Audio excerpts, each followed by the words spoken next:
After Rusev had one of the most focused on storylines in WWE at the end of last year, complete with his real-life wife Lana having rampant intercourse with Bobby Lashley, him being kicked in the balls on a near-weekly basis, and Liv Morgan randomly returning as Lana's heavily insinuated lady lover, the Bulgarian brute hasn't been seen or heard from in WWE TV for over a month. He was all set up to clash with Lashley in the Men's Royal Rumble match, a Bobby Clashley, if you will. I'm doing fine in self-isolation. But both men were pulled just hours before the main event, with the commentators explaining the two were ejected from the arena after kayfabe brawling in the parking lot. An angle that we never saw anything from, and apart from a tag match on Raw where he lost to Lashley and Angel Garza in mid-February, he hasn't been seen at all on WWE. Rusev also wasn't booked for any of last week's TV tapings of Raw, SmackDown and WrestleMania, meaning he won't be around for the foreseeable future either. So with all that time alone, and with hairdressers shut because of social distancing, Rusev's taken his fate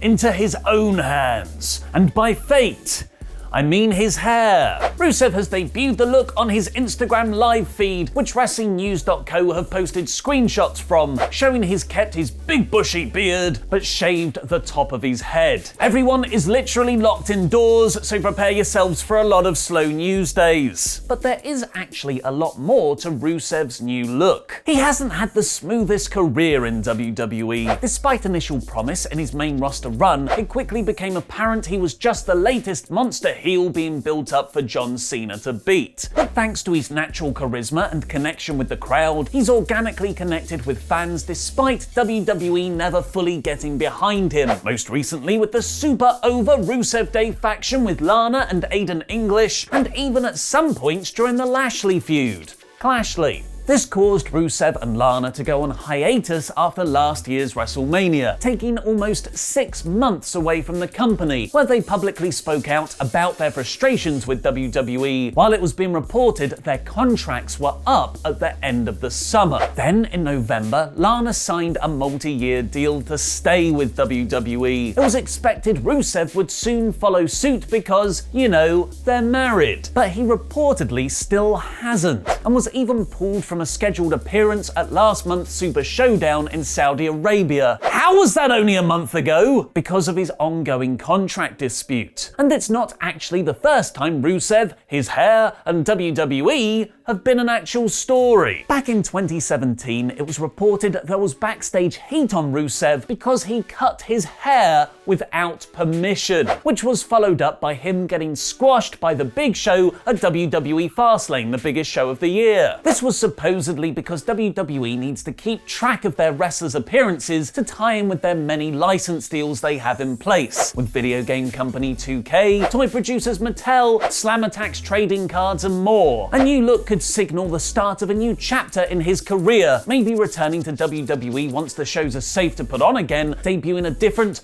bolder gimmick. Or Rusev to AEW.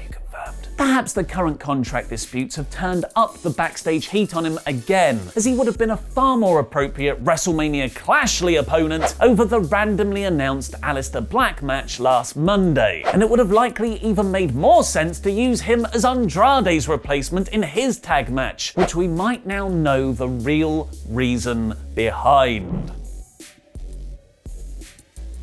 WWE announced last Monday that the Street Profits would be defending their Raw Tag Team Championships against Andrade and Angel Garza at WrestleMania 36, which didn't have any build or storyline, but sometimes that doesn't matter because everyone just wants to see it anyway. No offense, Black vs. Bobby. That tag match was actually a replacement for Andrade's planned United States title defense against Rey Mysterio for WrestleMania, but Rey had to be pulled due to self-quarantining. But then it came out over the weekend that Andrade was also pulled from Wednesday and Thursday's WrestleMania tapings. Not because of Steve Corino for a change, but because he picked up a rib injury on last Monday's Raw tag match, where he and Garza beat Ricochet and Cedric Alexander. So Andrade was replaced in his WrestleMania match by NXT star Austin Theory, who's only had 5 TV matches since signing with WWE last August, most recently losing to Tyler Breeze on Wednesday. It's a bizarre replacement, but thanks to Cageside Seats' rumour section, it seems the sudden main roster call-up is because of Raw Executive Director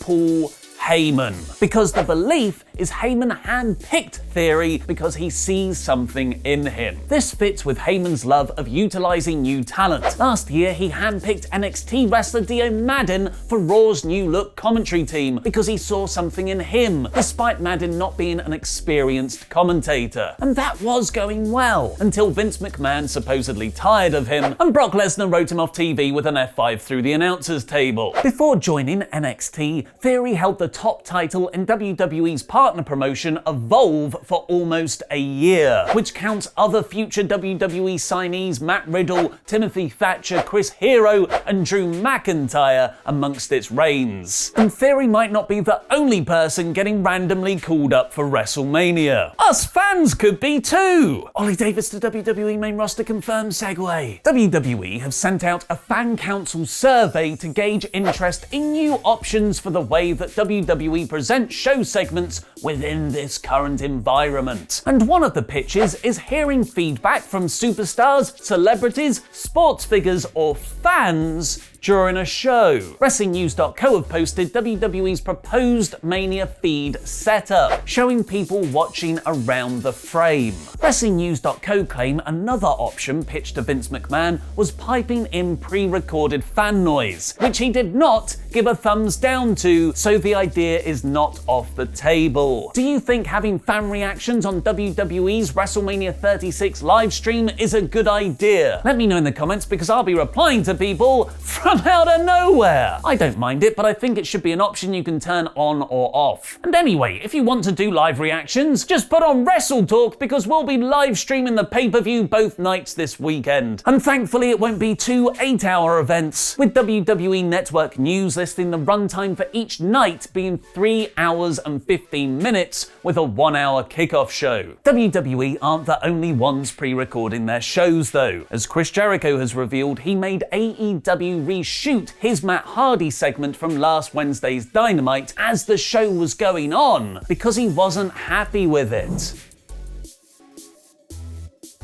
Steve Corino has forced wrestling promotions to put on their TV programs without fans in attendance. While definitely restrictive, it has actually let them be more creative, doing segments you could never achieve with a live audience, like Miz and Morrison cutting promos on themselves, Elias being murdered, and Matt Hardy teleporting around a load of empty chairs. That AEW main event segment from last Wednesday received mixed reactions, with some, myself included, feeling it played hokily and undermined the in-world reality of all elite wrestling. Well, according to the man himself, he didn't actually teleport. This was all visual trickery from his trusty sidekick Vanguard 1. Heavens to Narek! Vanguard 1, our plan at last week's AEW Dynamite was practically perfect. We left the maker of pain, Chris Jericho, absolutely mentally intercoursed after you and the aerial assault robots flawlessly projected my plan. It was magic. AEW's official Twitter account then confirmed this. Teleportation? Of course not. It was merely a fleet of aerial assault drones led by Vanguard 1 projecting an array of images of broken Matt Hardy to confuse Chris Jericho, which hastens the maker of Pain's descent into madness during last week's AEW Dynamite. Duh. Which doesn't sound like rewriting history at all. Bray Wyatt was always supposed to lose to John Cena at WrestleMania 30. It was all part of a longer plan to create The Fiend and have a rematch 6 years later.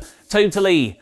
Always the plan. The segment wasn't just controversial with fans who watched the show, but also with Jericho himself. On a Facebook Live Q&A, Le Champion revealed the teleportation segment, so it was teleportation then, was his idea, but he also wasn't happy with the initial version, saying, "We'd actually filmed it the night before because they did some taping on Tuesday. We filmed one version of it, I wasn't there, I didn't get it until Wednesday. I didn't really like the way that it turned turned out. It wasn't my vision really, so he said, well, let's go do it again. We'll do it on Wednesday, and we'll do it right before the show starts. The problem, as Jericho explains, was that the lighting wasn't quite right at 8 p.m. when they went to tape it, so they actually shot the footage during the pre-recorded Darby Allin vs Kip Sabian match as it was airing on TV. It was the one thing on the show that wasn't live, so we said, well, we've got 15 minutes to do this during that match, which was about 8:15 or so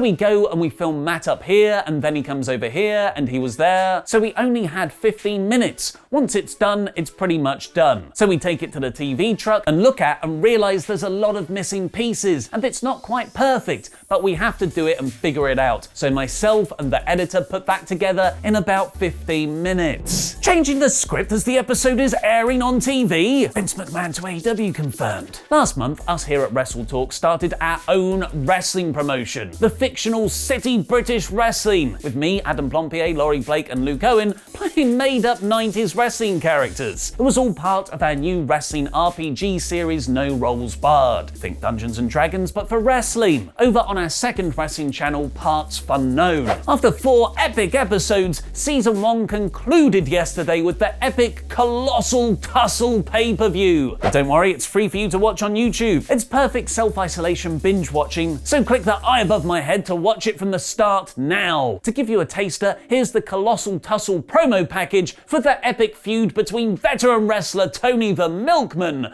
and his high-flying son, Kid Flips. It's now time for a very special retirement match.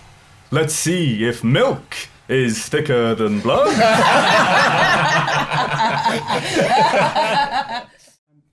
I'm very sorry, it's family only. These are family.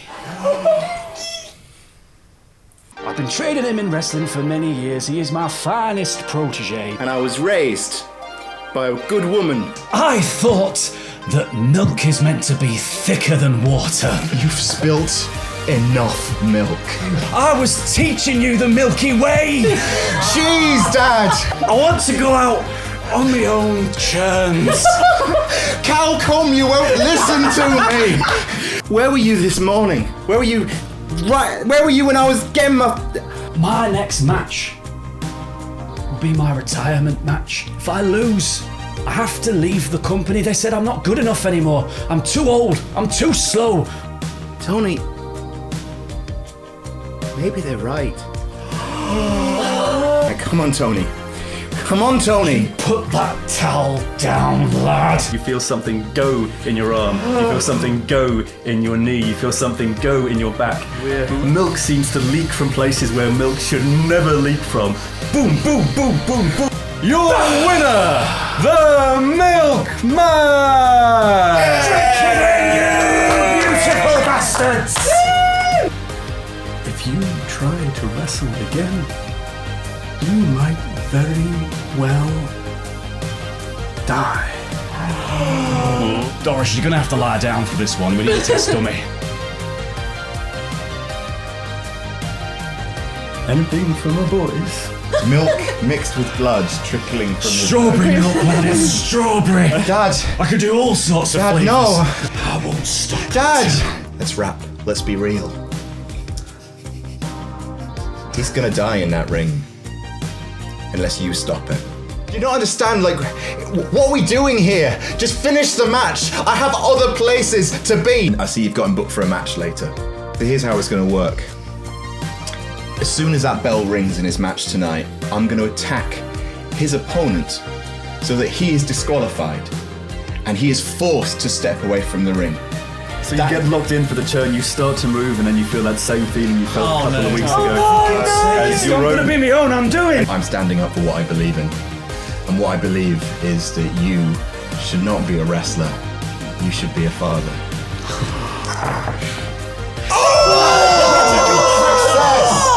I saw through the air. I saw through the past, through years of work, of training, of hopes and dreams. I hit Tony in the side of the head with my foot as hard as I possibly can. You're not going to stop, are you?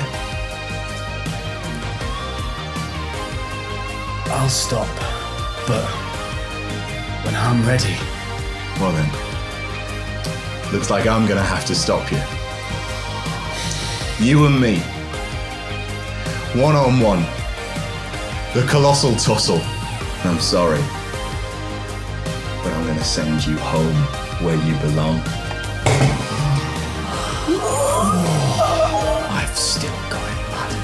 I could beat anyone on this roster. I could beat them all around the ring until the cows come home. And when the cows come home, I'll fucking milk them. Because that's what real men do. We'll talk about this in the car. Yeah, we'll talk about it in the car. We'll talk about it in the car. The following contest is scheduled for 1-4. 1-4. If the milkman loses this match, he must retire from City British Wrestling forever. Click the Colossal Tussle video on the right now to watch the full No Rolls Barred pay-per-view on what are the 10 greatest WrestleManias of all time. Click the video below that to watch Adam Blompier's latest list video now. I've been Oli Davis, and that was wrestling and some haircuts, but mostly wrestling.